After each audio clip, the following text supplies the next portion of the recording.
दोस्तों नमस्कार। बहुत बात कर ली हमने स्ट्रेटजी की। स्ट्रेटजी तो बहुत बन गया। अब तो आपको पता है कि आपका पेपर नज़दीक आ गया है। एसबीआई पीओ तो नेक्स्ट वीक है और आईबीपीएस पीओ आपको पता है कि 23 अगस्त को है। तो दोस्तों मैंने सोचा एक मिनी मॉक लगा लेते हैं। मिनी मॉक मतलब इसमें देखिए एक तो सिर्फ एक क्लोज टेस्ट है और एक थ्रेड बेस्ड पजल है। सर्कुलर की पजल जो मैं थ्रेड से करता हूँ, आप में से बहुत से लोग करते होंगे तो उसको भी ट्राई करेंगे। आप लोगों को भी करना है। मैं तो बस आपके लिए प्रैक्टिस के लिए लाऊँ दोस्तों। आप बहुत स्ट्रेटजी होगी तो प्रैक्टिस करते हैं दोस्तों। पहला एक क्लोज टेस्ट है। ये एक बहुत ही अच्छे मॉक टेस्ट उठा के लाया मैं दोस्तों पूरा। तो स्क्रीन शॉट है, देख सकते हो। तो वहाँ से उठा के लाया, तो करिए इनको। मजेदार अच्छा मॉक टेस्ट है, समझ जाएंगे दोस्तों, जिसको समझना होगा। तो स्टार्ट करते हैं दोस्तों। दोस्तों मैं आपको ज़्यादा कुछ समझा नहीं सकता, बस कुछ कुछ समझा सकता हूँ। इतना जितना एक्सपीरियंस है 2 ढाई साल का, मैं बोल सकता हूँ उस बेसिस में कि कहाँ पर आप गलती कर रहे हो और कहाँ पर। तो भाई देखो, ग्रामर तो बहुत रियल लगती है, मैं आपको पहले बता दे रहा हूँ। सब कुछ कॉम्प्रीहेंशन का खेल है। जिसकी रीडिंग स्किल अच्छी है ना, वो अपने आप सोचेगा इस वर्ड में रखिए कि भाई इसमें तो मजा नहीं आ रहा, ये नहीं बनेगा, इससे तो समझे। तो स्टार्ट करते हैं दोस्तों। चलिए आप पढ़िए। आप पहले पढ़िए दोस्तों, फिर मैं आपको आंसर बताऊँ। मैं भी पढ़ रहा हूँ अनएक्सप्लेन। और दोस्तों मैंने कोई आंसर नहीं देखा है, मैं आपको ईमानदारी से बता रहा हूँ। मैंने उस मॉक टेस्ट को दिया था, मतलब सिर्फ एक क्लोज टेस्ट का मैंने अपने आंसर मार्क किए थे। एक मेरा आंसर गलत होता, आपको बताऊंगा कौन सा हुआ था। उसका जो पजल होता है, मैं बनाई भी नहीं है, वो तो मैं इधर ही बनाऊंगा अगर बनेगी तो आपके सामने। लेकिन इसमें से क्या कहते हैं, 5 क्वेश्चन में मैंने 4 सही होते, एक गलत होता लास्ट वाला, एफ वाला। मैं आपको बताऊंगा एफ या ई में से हुआ था, मुझे श्योर नहीं दोस्तों। अभी आगे जाकर हो जाएगा। बाकी तो मेरे सब सही थे। तो मैं उसी बेस में लगा, ऐसा नहीं कि मैं आंसर देख के लाऊं फिर आपको बता रहा हूँ, ऐसा कुछ नहीं है दोस्तों। मैं भी एक एग्जाम की तरह ही आपके सामने बैठा हूँ। और मेरा भी एग्जाम है दोस्तों, इसलिए बताऊंगा आपको कौन सा एग्जाम है। फिलहाल दोस्तों स्टार्ट करते हैं, प्रैक्टिस करते हैं। स्टार्ट तो पढ़िए। पहला क्वेश्चन क्या है। Unexplained aerial observation have been reported throughout history. तो दोस्तों अगर आपको एक चीज मैं आपको बताऊँ ना, मैंने जब ये मैथ्स पढ़ा था, मैंने एक चीज देखी है, फुल स्टॉप है, ये देख रहा होगा। तो भाई यहाँ पर खत्म हो, तो यहाँ से जो सेंटेंस बन रहेगा ना, तो इनमें से ही बनेगा। तो इनको लेके आपको यहाँ से सेंटेंस बनाना है। अब कुछ ही लोग सोचते हैं ना आई से स्टार्ट, भाई होता है जीरन से भी स्टार्ट होता है, ठीक है। ऐसा मत समझना कुछ कि अपनी ये ग्रामर एसएससी में चलती है, यहाँ नहीं चलती है। सेंटेंस फिट होगा तो होगा। क्या कह रहा है। History of UFO unidentified flying object of varying sizes shapes and other characteristics have been recorded all around the world. UFO और unidentified flying objects varying sizes shapes, exclude of UFO नहीं बन रहा दोस्तों। तो जो मुझे इसमें लगा था, मैंने साइटिंग्स किया था। Sightings of UFO unidentified flying object of varying sizes, shapes and other characters have been recorded all around the world.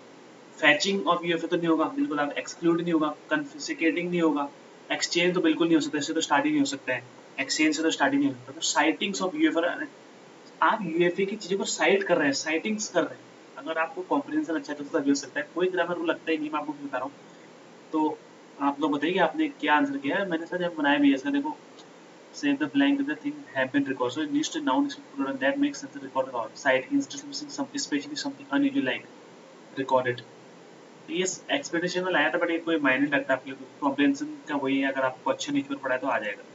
Next करते हैं दोस्तों। ये आपकी बेस्ट, मैं आपको फिर बोल रहा हूँ, ये प्रैक्टिस के लिए दोस्तों, और कुछ नहीं है। अगर आपको प्रैक्टिस करनी है, अगर यूट्यूब चला रहे तो आ जाइए, प्रैक्टिस करिए best. So the appearance of these space crafts has some. दोस्तों क्या होगा, आप मुझे एक चीज बताइए। यहाँ पर लगता है ग्रामर, सम के बाद क्या आता है दोस्तों, मोस्टली नया आता है। भाई सम के बाद तो नाउन आता है ना। आप सोचिए, हैज सम, आपको दो चीजें लग रही होंगी। आपको लग रहा होगा has some peculiar oddities, the appearance. देखो ये कॉम्प्रिहेंशन है, एक समय पढ़ेंगे अपीयरेंस, उसकी थोड़ी बहुत विचित्र अपीयरेंस है। बट आपको ये अगर ये नहीं बताना, यहाँ पर दिक्कत है। पेक्यूलर क्या होता है, नहीं एडजेक्टिव होता है। अगर आपने कभी रीडिंग कॉम्पिटिशन में पेक्यूलर थिंग्स, अजीब से थिंग्स, नाउन को बता रहा है भाई, नाउन को बता रहा है। ऑडिटीज होगा, हैज सम ऑडिटीज, यहाँ पर ये था बस। मिस है सम, मिस फिट तो बनता ही नहीं है, ये भी नहीं, डेविएंट, ये कुछ नहीं बनता दोस्तों। इसका एक्सप्लेनेशन मैंने दिया भी है, देख लीजिए। Some and some needs a noun, some things, some features, some oddities, you can not have some peculiar. आपको मैंने बताना है पेक्यूलर एडजेक्टिव है दोस्तों। तो यही इसका रूल है दोस्तों। तो करते जाते हैं दोस्तों। सिर्फ प्रैक्टिस के लिए मैं क्लोज टेस्ट ला रखा हूँ, आपको बेस्ट प्रैक्टिस के लिए करना है। They can do seemingly impossible and suddenly disappear in incredible. They can do seemingly impossible and suddenly disappear at incredible speed. क्या होगा दोस्तों बताइए। They can do, आप यहाँ पर सोचिए ना। They can do impossible intelligent, कभी बनेगा क्या impossible। They can do impossible maneuvers, जी हाँ, maneuvers means होता है clever things, जो clever things करता है। अगर आपको कॉम्प्रिहेंस होता है, ये भी नहीं बनेगा। relying in mark कुछ नहीं होगा। impossible in mark and maneuvers। सो दोस्तों इसमें कोई रूल नहीं है, अगर आपको लग रहा है। मैं आपको फिर बोल रहा हूँ, ये कॉम्प्रिहेंशन है। मैंने हिंदू इतना पढ़ा है, 2 साल से लगातार आज ही पढ़ता हूँ।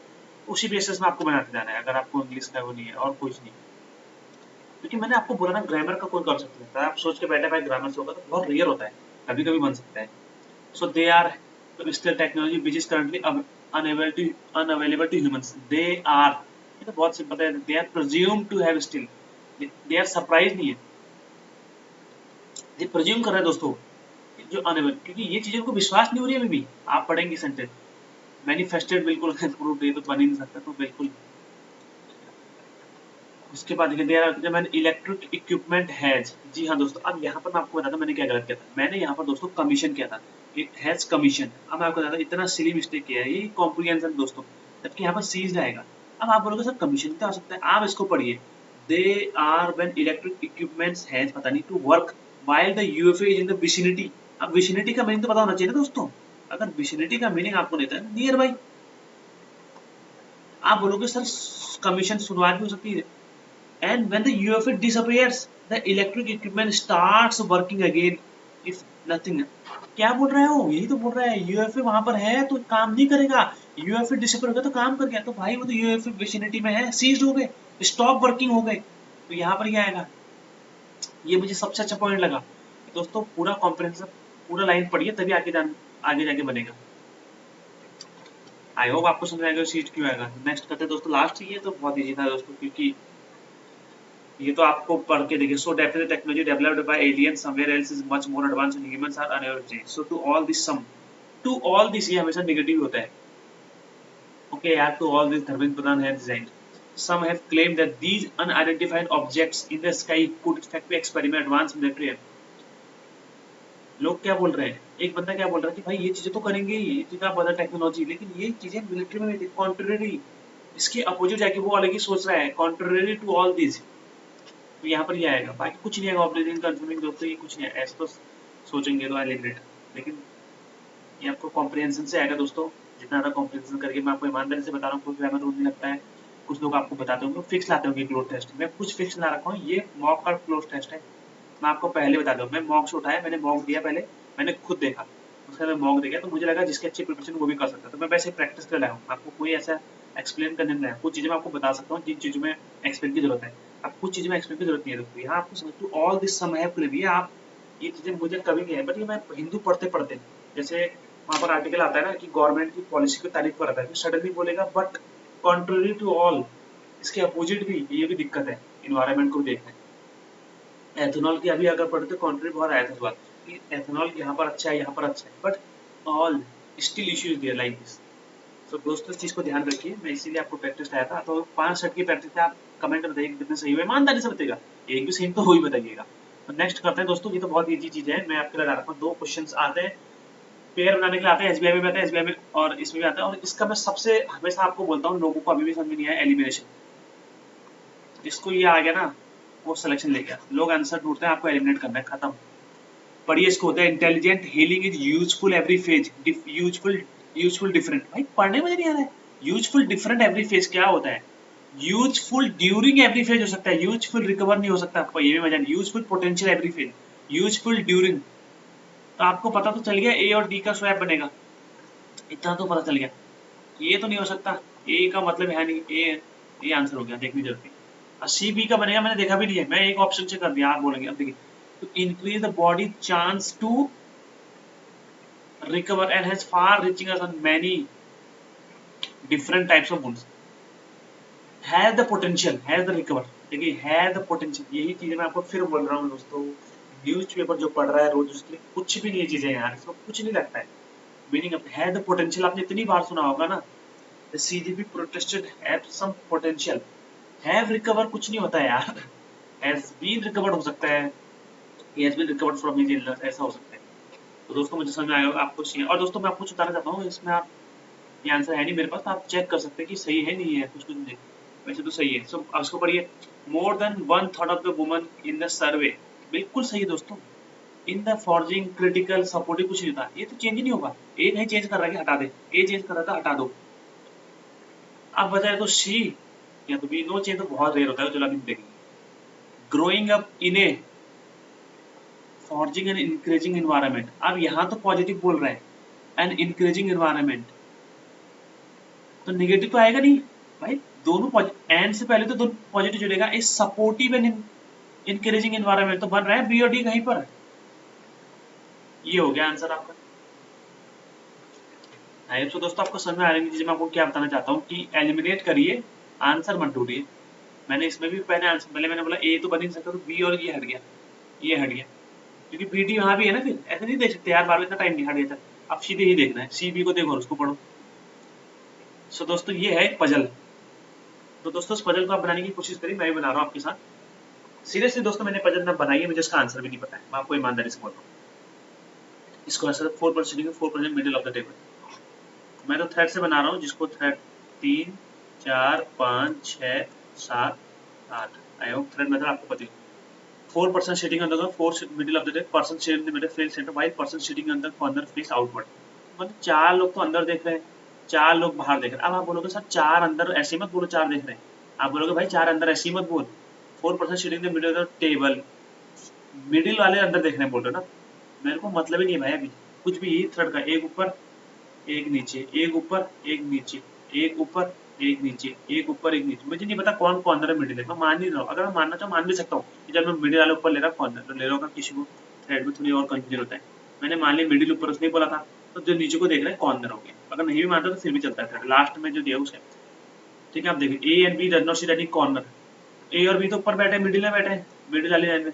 तो आपको पता है ए इधर नहीं आ सकता, इधर नहीं आ सकता, इधर नहीं आ सकता, इधर नहीं आ सकता है, तो एक ही है। अब मुझे नहीं पता ए सिट सेकंड लेफ्ट और डी। जब आपको पता है ए मिडिल में बैठा तो कहीं भी बैठा दो, किसी भी मिडिल में ही फायदा होता है। A sits second left of D. ठीक है, मिडिल में दो चीजें भर चुकी है, मिडिल में बी भी आना है, याद रखो। E sits third right of H, E sits the right of H. ऊपर देखें नीचे देखें, हमेशा कंडीशन राइट वाली नोट करो। ये हो सकता है नीचे को भी देखा लेकिन हमेशा मैंने बोला ना नॉर्थ के हिसाब से कंडीशन नोट करो, आपको ध्यान रहेगा क्वेश्चन में। H is not immediate neighbour of A और एफ। कंडीशन अगर आपको नोट करनी आनी चाहिए। एच देखो भाई, E sits third right of H, H इधर नहीं आ सकता, इधर नहीं आ सकता, इधर नहीं आ सकता, इधर नहीं आ सकता, एच इधर आया, एच इधर आया, तो एक राइट दो राइट तीन, ई नहीं आ सकता, तो एच इधर भी नहीं आ सकता, इधर भी नहीं आ सकता, इधर भी नहीं आ सकता, इधर भी नहीं आ सकता, इधर भी नहीं आ सकता। आगे बढ़ते पहले B and G are immediate neighbours. B and G, F is not immediate neighbour of H और ए। बहुत बढ़िया। तो आपको पता है एच ई के बगल में नहीं है, सर ए के बगल में नहीं है, ये इन स्थानों में तो एच नहीं आ सकता, हमने चेक कर लिया है। और इन दोनों में से एक जगह तो बी आएगा, क्योंकि मिडिल में एक जगह बी भी है। अगर मैं एच को यहाँ पर रख दूं तो एक राइट दो राइट, ई यहाँ पर आ सकता है, आ सकता है। अगर मैं एच को यहाँ पर रख दूं, एक राइट दो राइट तीन, ई आ सकता है, बिल्कुल नहीं आ सकता, क्योंकि भाई नीचे देख रहा ना, राइट इधर को होगा नहीं होगा। एच इधर रख दूं तो एक राइट दो राइट, ई आ सकता है, बिल्कुल आ सकता है। तो लीजिए सबसे यहाँ से रखते हैं, अब हमें नहीं पता है एच इधर होगा या इधर होगा। ठीक है, ई इधर बी, मुझे नहीं पता दोस्तों। ठीक है, एच के बगल में क्या नहीं है, F is not immediate neighbour of H और ए। एफ इधर भी नहीं आ सकता, इधर भी नहीं आ सकता, तो एफ इधर आ गया। ठीक है, कुछ बता गया अभी, B and G are immediate neighbours, तो जी इधर आ गया, तो अब क्या बचा, सी बचा। तो दोस्तों सही है क्या, देख लीजिए, या तो एच इधर आता, मैंने इधर रख के देख लिया, तो कंडीशन बन गई। मेरा आंसर क्या आ रहा है मुझे नहीं पता दोस्तों, मुझे इमीडिएट ई पता चल जाएगा क्वेश्चन से, यहाँ से ए और डी। तो मुझे लग रहा है पजल सही बनी है, तो ये थर्ड मेथड है। आई होप से आपने बना ली होगी। वैसे मिनी मॉक प्रैक्टिस था आपके लिए, IBPS और SBI PO के लिए, मैं उसके हिसाब से प्रैक्टिस ला रहा हूँ। कंप्यूटर कराऊंगा दोस्तों, सबसे इंपॉर्टेंट है, कंप्यूटर को बहुत नेग्लिजिबल लेते हैं लोग, RRB में स्कोर नहीं कर पाते, तो वो कराऊंगा। उससे पहले मैं आपको थ्रेड मेथड की पजल करा रहा हूँ और अर्थमेटिक के भी क्वेश्चन लाऊंगा, बट मॉक तो उठा के लाऊंगा। बताइएगा मत किसी को कहाँ के मॉक हैं, कुछ लोग हंगामा कर देते हैं। प्लीज एकदम मॉक के क्वेश्चन है, आप समझ जाएंगे किस मॉक के क्वेश्चन है, सबको समझ में आ गया होगा। तो थैंक यू दोस्तों, सो मच दोस्तों आपकी प्रैक्टिस के लिए। ज़्यादा सेशन लंबा नहीं, 10-12 मिनट का, आपको बहुत अच्छा प्रैक्टिस मिल जाएगा करने के लिए। करिए, क्लो टेस्ट बना लिया अपने और बना लिया। Thank you so much. Please subscribe mountain banker channel. Thank you.